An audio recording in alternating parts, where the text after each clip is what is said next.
Do you never get to the end of your to-do list? There is actually a way for you to do that every day. I'm David Stiernholm, and the first episode of 2025 of Done is about a shorter kind of list. But first, do you get tired of commuting? You can avoid that if you use your commuting time for planning. This was revealed in an interesting American study recently.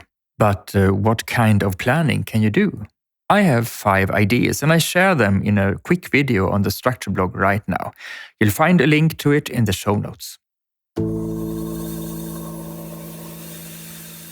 The to-do list never ends. You know that, and you gave up the fight to reach the absolute bottom a long time ago.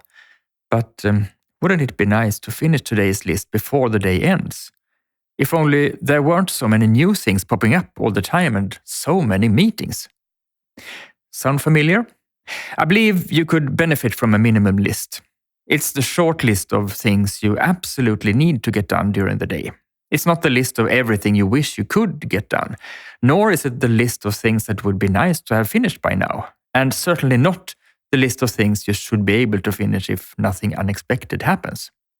I call it a separate list, but since I think you should have all your to-do tasks in one list, I mean that you should mark the minimum tasks in your actual to-do list, so you can choose only to see them. In some list tools, you can view only starred tasks. In others, only those with a specific label. By all means, you can write the short list on a piece of paper, but throw it away at the end of the day. Don't let it sit there, withered, until tomorrow. Do this. Try making a minimum list for your next workday. Some people make the minimum list in the morning. Others recommend doing it in the afternoon or evening before to sleep well. Do what you think works best for you, or try both versions. At the end of the day, quickly reflect on whether this was something for you. Did you like it? If so, repeat it. If not, continue as usual. Soon you'll find a new trick to try. Because if you make a minimum list, what you absolutely have to accomplish becomes more apparent. You sharpen your focus, making it easier for you to decline if offered something completely different than what's on the list, if there's anything unfinished there.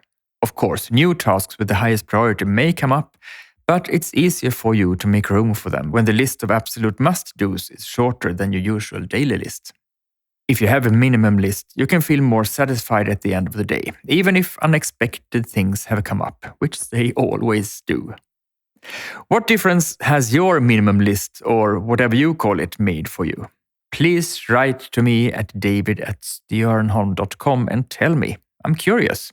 And tell them about this weekly newsletter if you have colleagues, friends, and acquaintances who could also benefit from getting structure tips.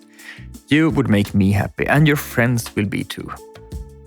Thank you for today, and I'll talk to you again next week.